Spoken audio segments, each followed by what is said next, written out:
साबिर साहब, आज का सवाल आपसे ओझा सर को लेके है। आपके विधानसभा से ओझा सर प्रत्याशी हैं आम आदमी पार्टी से। पहले शुरुआत में जब वो यहाँ पर प्रचार कर रहे थे, उस वक्त उनके साथ ज़्यादा तादाद में लोग नहीं थे, लेकिन अब देखने को मिलता है ये काफ़ी जनसैलाब उनके साथ घूमता रहता है गलियों में। क्या ये ज़मीनी हकीकत है? आप क्या कहना चाहते हैं? नहीं, ये सही बात है, ज़मीनी हकीकत है। आज भी वो हमारी कॉलोनी में लोगों से कुछ मिलने के लिए आए थे, तो लोगों ने काफ़ी फूल मालाएँ बरसा करके उनका काफ़ी अच्छा स्वागत किया। देखिए, जो सही इंसान है, वो असलियत में सही ही होता है, सभी लोगों की नज़र में।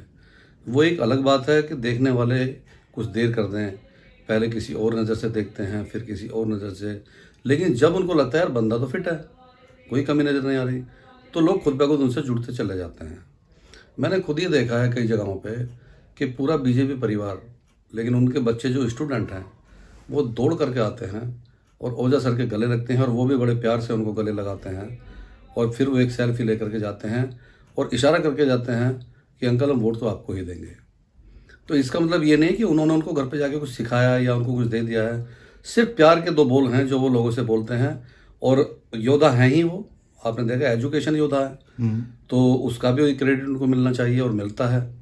तो हमने ये देखा कि ओझा साहब जैसे लोगों की ज़रूरत इस देश में तो है ही, इस दुनिया में सब जगह पर है। जहाँ जहाँ पॉलिटिकल गेम खराब हो रहा है, वहाँ सब जगह पर ऐसे ओझा साहब जैसे लोगों की ज़रूरत है और इनको मैदान में आना चाहिए और लोगों को भी लेकर आना चाहिए। अच्छा, हमने सुना है कि ओझा साहब का एक घर भी है यहाँ विनोद नगर में। देखिए, एक घर तो है ही, वो एक घर और खरीद रहे हैं अभी। उन्होंने खुद हमसे भी कहा है कि जिस दिन मुझे मेरी मर्जी का मकान मिल जाएगा मैं खरीद लूंगा, आप तलाश कीजिए। एक वो मकान भी खरीद रहे हैं और एक वो इंस्टीट्यूट की जगह भी तलाश कर रहे हैं। तो शायद ये वजह भी हो सकती है, जनता उनको पसंद कर रही है कि उनका विधायक उनके बीच में रहेगा। नहीं, उनकी अपनी खुद की मर्जी है ये अच्छा। कि रिजल्ट जो भी आए ऊपर वाले के हाथ में है, लेकिन वो रहेंगे भी यहीं पर हम लोगों के बीच और अपना एक इंस्टीट्यूट भी यहाँ पर खोलने वाले हैं जिसमें बच्चों को फ्री ऑफ कॉस्ट कोचिंग दी जाएगी, जिसमें कोई भेदभाव नहीं किया जाएगा, ना हिंदू का ना मुसलमान का, सबके लिए वो फ्री होगा। अच्छा, मतलब इसी विधानसभा में पटपड़गंज में वो एक आईएएस जो आईपीएस के लिए वो कोचिंग देते हैं, वही इंस्टीट्यूट खोलेंगे? बिल्कुल, इसको आईएएस और आईपीएस का हब बनाने का उनका विचार है। और free of cost coaching? Free of cost, कोई पैसा नहीं। मतलब अगर जीत गए तब की बात है, और अगर वो नहीं जीत पाए किसी वजह से, जनता दोनों ही कंडीशन में उन्होंने ऐसा बोला है कि यहाँ के लोग मुझे जैसा पसंद करते हैं उसी तरह मुझे उनसे बहुत प्यार हो गया है और मैं यहाँ पर इस एरिया को आईएएस और आईपीएस का हब बना के छोड़ूंगा और फ्री ऑफ कॉस्ट कोचिंग, जिसका कोई पैसा नहीं होगा। तो बड़ी बात है, क्योंकि लाखों में कोचिंग फीस होती है उनकी। कोई फर्क नहीं पड़ता सर, जिस आदमी की नीयत ठीक होती है उसके लाखों करोड़ों कुछ नहीं है, और जिनकी नीयत ठीक नहीं है रवि ने की जैसे की, तो उनके लिए तो आप करोड़ के अरब दे दो तब कुछ नहीं होगा। तो फिर आज तो 1 फरवरी हो गई है साबिर साहब, 1 फरवरी और यानी 5 को चुनाव है, बीच में 3 दिन है, और बल्कि अगर आचार संहिता की बात करें तो आपके हाथ में 2 दिन है। रुझान क्या कह रहा है? रुझान की बात कीजिए। देखिए, रुझान अब पूरी तरह से हमारे पक्ष में है। ओझा साहब जीत रहे हैं, कम से कम 30,000 वोटों से ओझा साहब की जीत होगी। टोटल कितनी यहाँ पर जो है पोलिंग है? देखिए, पोलिंग जो यहाँ पर होगी मेरे ख्याल से 1,20,000 के आसपास होगी। टोटल कितना वोट होगा? टोटल तो 2 लाख के आसपास है, लेकिन उतना होगा नहीं। मतलब आप मान के चलें 60-65% यहाँ पर पोलिंग हो जाएगी। बिल्कुल हो जाएगी। तो उसमें से आप कितना मान रहे हैं, आपको कितना जन समर्थन मिलेगा?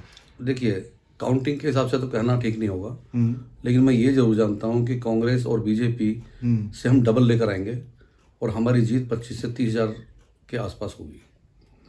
ओझा साहब को जो जनता पसंद कर रही है वो प्यार साहब झलकने लगा है, दिखता है। लोग उनके लिए कुछ भी करने को तैयार हैं और वो चाहते हैं कि ओझा जैसे विद्वान आदमी हमारे एरिया के विधायक बने, सो वो बन के रहेंगे।